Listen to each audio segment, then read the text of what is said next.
പാദങ്ങൾ അകലത്തായി കാതോർത്തിരിപ്പുണ്ട് സയ്യിദുൽ വജൂദാം ത്വഹ. ഓ സയ്യിദുൽ വജൂദാം ത്വഹ. സുഗന്ധത്താൽ വീശുമിളം തെന്നൽ പോലെ നിന്നിൽ റൗളയെ തഴുകാനായി മോഹം. ഓ റൗളയെ തഴുകാനായി മോഹം. അണയില്ലേ ഒരു നാളിൽ തിരുനൂറിൻ ചാരയായി എൻ റൂഹകലുന്ന മുന്നേ ത്വാഹ റസൂലിൻ വദനം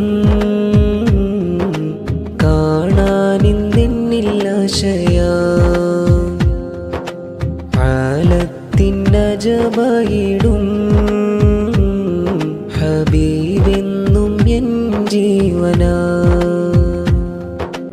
മൗത്തിൻ നേരത്തും നമ്മെ ഓർത്തു കരഞ്ഞുള്ള മുത്ത് നബി സ്നേഹത്തിനതിരില്ല.